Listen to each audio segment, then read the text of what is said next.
She didn't come to therapy because she had problems. At least, that's what she believed. She came because everyone else did, and somehow, they always became hers. It didn't matter who it was, a friend, a partner, a colleague, even a stranger having a bad day. If someone was upset, she felt responsible, not slightly concerned, responsible, like it was her job to fix it. If someone was distant, she didn't just notice it, she felt it. And almost instantly, her mind started searching for answers. What did I do? Did I say something wrong? Are they mad at me? Even when nothing was said, even when nothing actually happened. If someone was struggling, she didn't just support them. She stepped in, tried to solve it, tried to ease it, tried to make it go away, constantly, without pause, without asking herself if it was hers to carry. She said something once that stayed with me. I can't relax when someone around me isn't okay. Not because she didn't care. That wasn't the problem. Because she cared too much. Or at least, in a way that slowly erased her.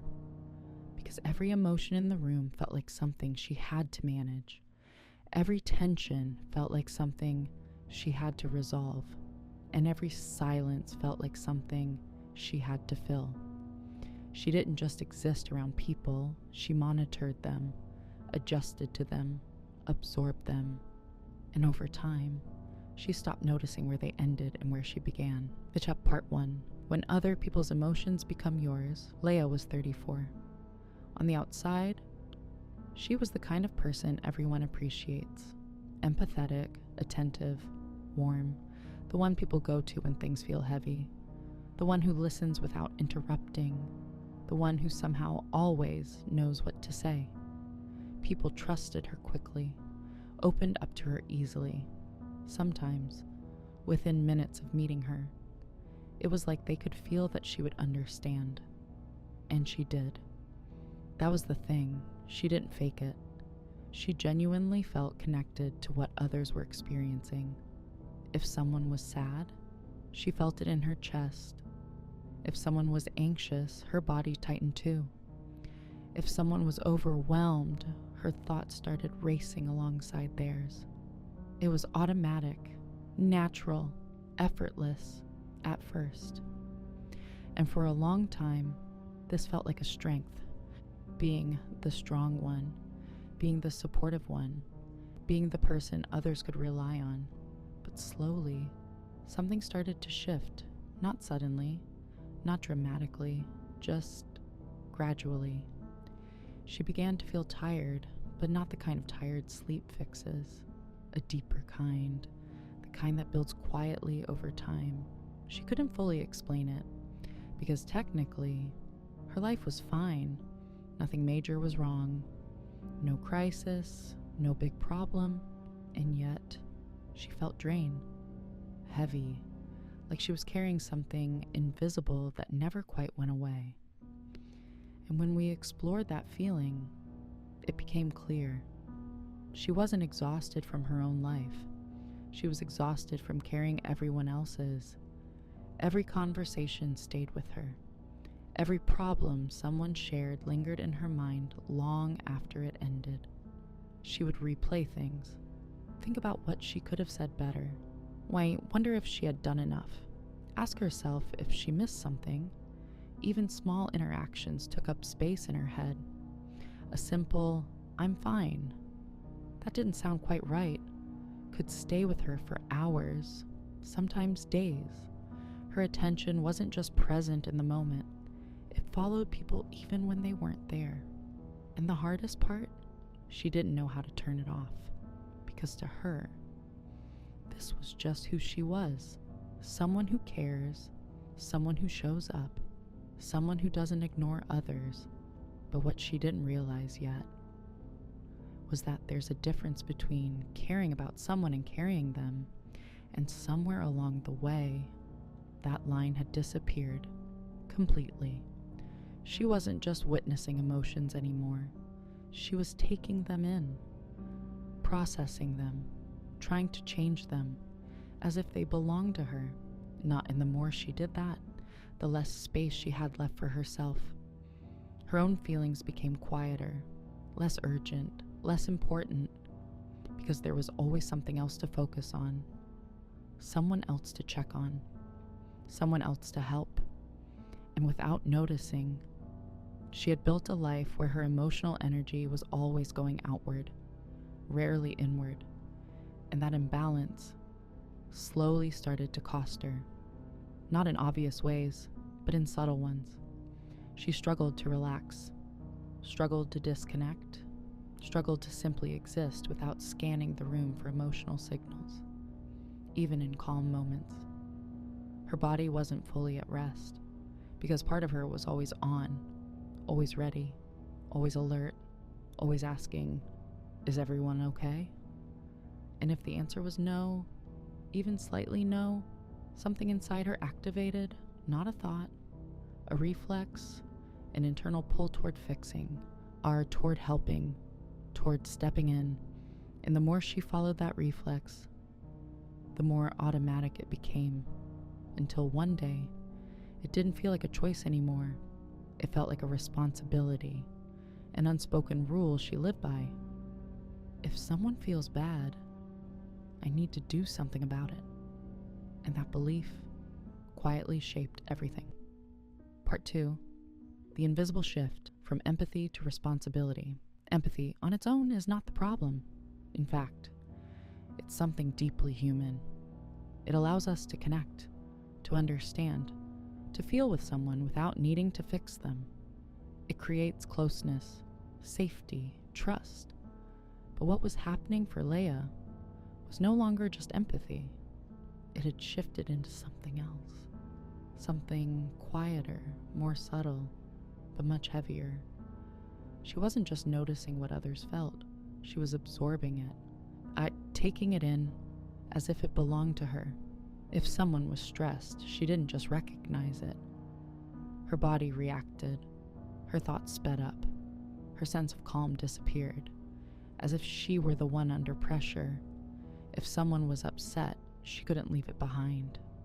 Even after the conversation ended, it stayed with her, like an unfinished task, something unresolved. Something was waiting for her to return to, and without realizing it, she started organizing her behavior around that feeling, adjusting what she said, how she said it, when she spoke, when she stayed silent, all based on the emotional state of others, not her own. It became a kind of internal rule. Pay attention. Something might be wrong. And if something was wrong, another rule followed immediately. Do something about it, not later. Not when you have the energy. Now. Immediately. Because waiting felt uncomfortable, almost unbearable. That discomfort was the key. Because it wasn't just about others anymore. It was about what she felt when others weren't okay. That tension, that unease, that quiet pressure in her chest. And over time, she learned to associate that feeling with responsibility. If I feel this, it must mean I need to act. So instead of sitting with the discomfort, she moved toward fixing, toward helping, toward easing the situation, not necessarily because others asked her to, but because of not acting felt worse. At one point, I asked her a simple question. When someone feels bad, what do you believe your role is? She didn't pause. She didn't think. She answered instantly. To help them feel better. It came out naturally, automatically, as if there was no other possible answer, and not to listen, not to be there, not to understand, to fix, to improve, to change the emotional state. And that answer revealed something important. Because when your role is to fix, every emotion becomes a problem. Every discomfort becomes a task. Every difficult moment becomes something that needs resolution. And that creates pressure. constant pressure, because emotions don't always need fixing. Sometimes they just need space. But her system didn't allow for that. For her, emotions were signals that required action. And if no action was taken, it felt like something was being ignored, or worse, like she was failing in some way. So she kept moving, kept adjusting, kept trying, even when she was tired, even when she had nothing left to give, because stopping didn't feel like rest. It felt like neglect. And that's where empathy quietly turned into responsibility, not by choice, but by repetition, by reinforcement, by years of responding the same way, until it became automatic. Part 3, why she couldn't let go. Because of that belief, every emotional situation became something more than just a moment. It became a task, something to resolve, something to improve, something to carry, until it changed. And that until it changed part, that's what made it endless. Because other people's emotions don't follow a timeline. They don't resolve quickly just because we want them to. They don't shift simply because we try hard enough. And yet, she felt like they should, or at least that she should be able to influence them, even a little. So she stayed engaged, longer than necessary, deeper than necessary, trying to move something that wasn't hers to move. The problem is simple, but not easy to accept. Other people's emotions are not problems to solve. They are experiences to hold, to feel, to process in their own time. But Leia's system didn't recognize that difference. For her, discomfort in others meant action, immediate action. Not because someone demanded it, but because her internal wiring pushed her toward it. It felt urgent, important, necessary, like something bad would happen if she didn't step in. And underneath that urgency, there was something deeper, a quiet fear, not always conscious, but always present. The fear of letting someone down, the fear of being seen as indifferent, the fear of missing something important, or worse, the fear of being the reason someone feels bad. And so instead of asking, "Is this mine to handle?" her system jumped straight to, "What can I do? How can I help? How can I make this better?" And those questions kept her locked in the same pattern, because they assumed responsibility before even questioning it. Over time, this created a kind of emotional loop. Someone feels something, then she notices, then she feels discomfort, then she takes action, then temporary relief, then it happens again, and again, and again, until it became exhausting. But here's the part that made it even harder for her to let go. Being needed felt meaningful. Helping others gave her a sense of purpose, a sense of identity. She wasn't just someone in the background. She was important, valuable, reliable, the one people could count on, and that role felt good until it didn't. Right, because slowly, that identity started to cost her more than it gave. She had less energy, less space, less clarity. Her own needs became harder to recognize, harder to prioritize, because she was so used to focusing outward. And when she tried to step back, even slightly, something inside her resisted. It didn't feel like relief. It felt wrong. Like she was doing something she shouldn't. Like she was abandoning someone, even if that someone didn't actually need her. Even if nothing bad happened, the feeling was still there, and feelings, for her, were convincing. They felt like the truth, so she followed them, again and again, until one day, she started to question something for the first time. What if this isn't actually mine? And that question opened the door to everything that came next. Part 4. A childhood of emotional attunement. To understand why this pattern felt so natural to her, we had to go back. not to find something dramatic, not to look for a single defining moment, but to notice the environment her system learned from. Leia grew up in a family where emotions were always present. You could feel them in the room, sometimes without a single word being spoken. A shift in tone, a change in silence, a look that lasted a little too long. That was enough. The atmosphere would change. And when it did, everything else adjusted around it. Plans shifted, energy shifted, conversations changed direction. And as a child, she noticed all of it. Not because someone taught her to, because she had to. Because in that environment, being aware meant being prepared. And being prepared meant feeling safer. When someone was upset, it didn't just stay contained within them. It spread into the room, into the space, into everyone else, especially her. Tension wasn't something you ignored.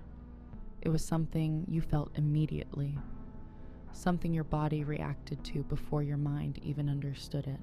And as a child, she adapted, quietly, automatically. She became attentive, not in an obvious way, but in a constant, subtle way. She listened closely, watched carefully, paid attention to details others might miss. Tone of voice, facial expressions, pauses between words. She learned to read between the lines, to notice what wasn't being said, because often, that's where the real emotion was. And more importantly, she learned something else. She learned that her responses mattered, that the way she reacted could influence what happened next. If she stayed calm, things settled faster. If she said the right thing, tension softened. If she adjusted herself, the environment became more stable, more predictable, and for a child, predictability feels like safety. So she kept doing it, over and over again. Not consciously, not strategically, but instinctively. It became part of how she moved through the world. Notice, adjust, respond. And when it worked, when things became calmer, that pattern was reinforced. Her system learned, this helps. This keeps things under control. This makes things better. So it stayed.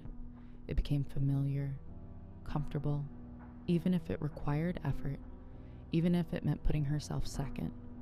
Because the reward wasn't praise, it was stability, and that mattered more. Over time, this way of being didn't feel like something she did. It felt like who she was, the one who notices, the one who understands, the one who adapts. But something was missing in that learning process. Something she never had the chance to fully develop.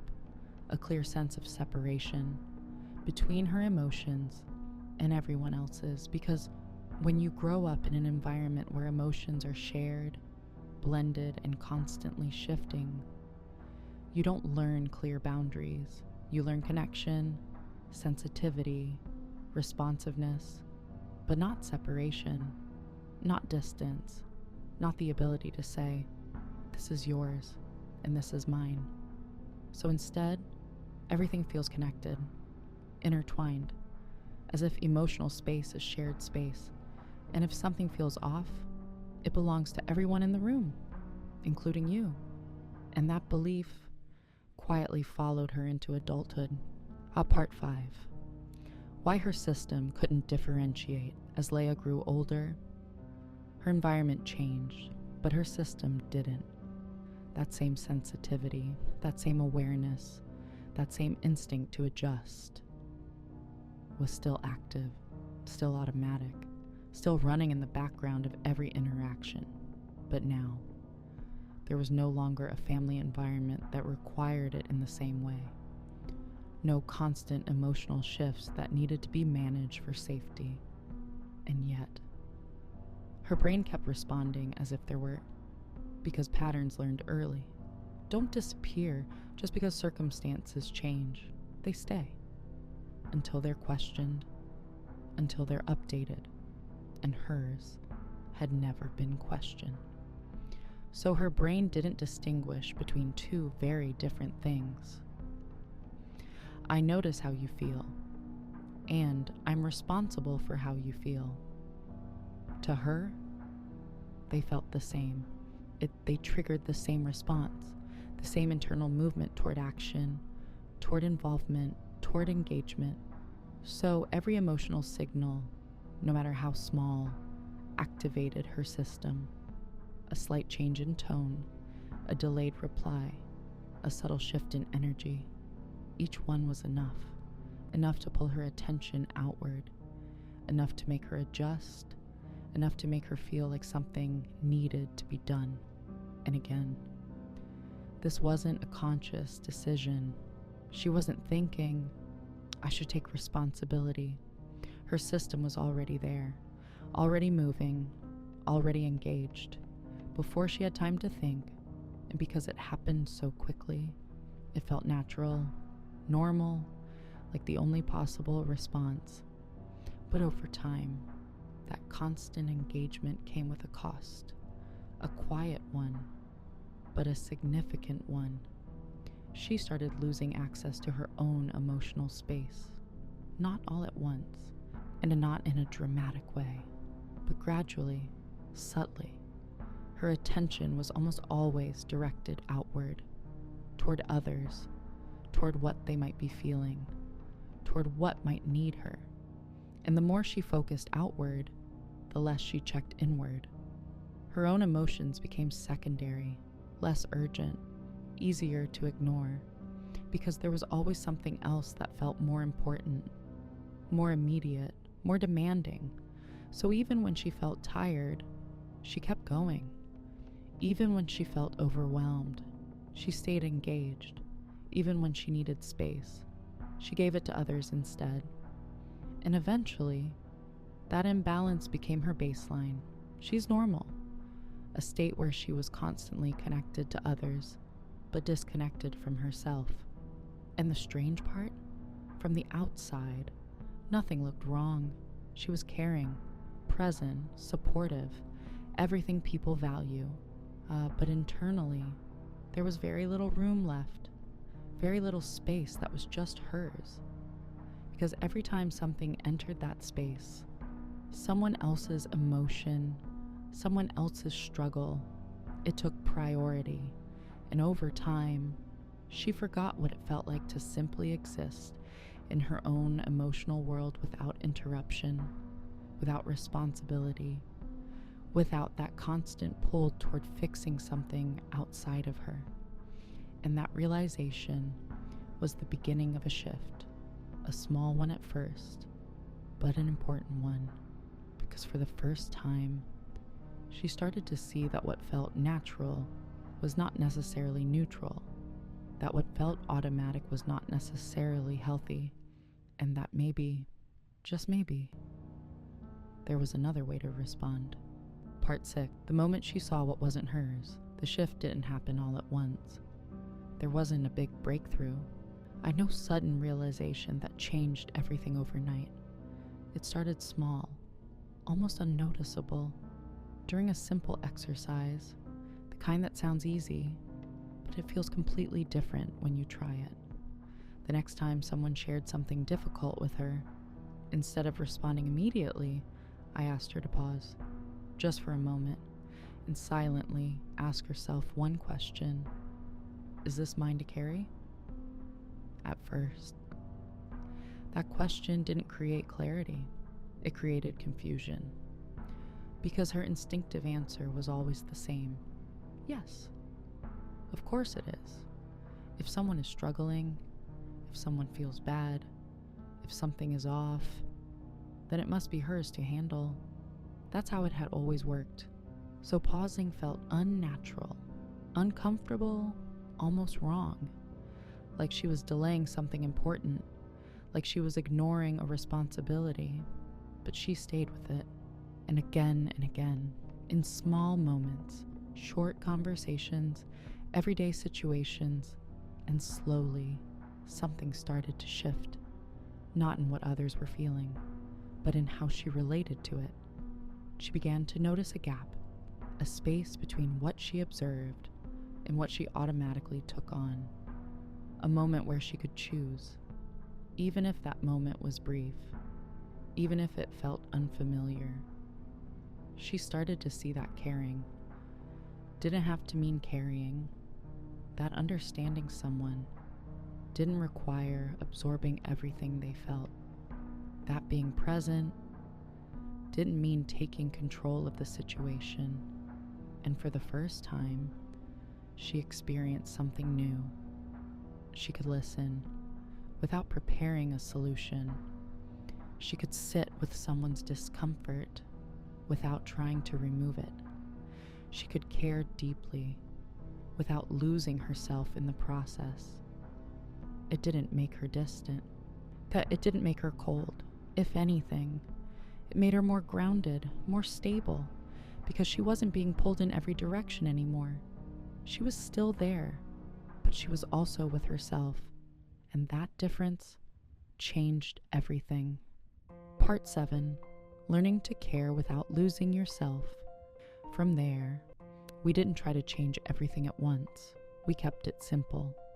Small separations, small experiments, letting someone be upset without stepping in immediately, allowing silence instead of rushing to fill it, noticing the urge to fix, and choosing, sometimes, to do nothing. At first, this felt uncomfortable, even heavy. There was guilt, a quiet voice saying, "You should be doing more. You're not helping enough. This isn't who you are." And that voice was convincing because it was familiar. It had been guiding her for years. But instead of following it automatically, she started observing it, letting it be there, without acting on it every time, and something unexpected happened. Nothing collapsed. Relationships didn't fall apart. People didn't feel abandoned. In fact, many interactions became calmer, more honest, less controlled, because she wasn't trying to manage the outcome anymore. She wasn't shaping the conversation or steering emotions toward a better place. She was simply there, listening, present, without pressure, and that created a different kind of connection.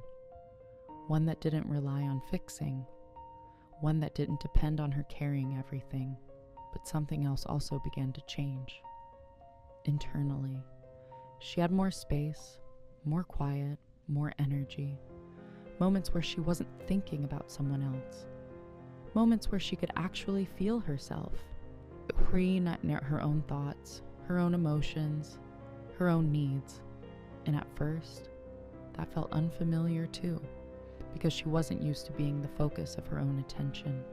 But slowly, it became more natural, more accessible, like something she had always had, but never fully used. Closing, 2240 to 2430.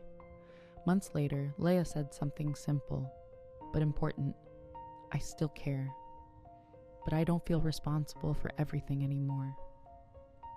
And that difference is everything. Because some people don't struggle because they lack empathy. They struggle because they never learned where their responsibility ends. They learned how to feel, how to notice, how to respond, but not how to separate, not how to step back, not how to protect their own emotional space. And without that, care becomes weight, connection becomes exhaustion, presence becomes pressure.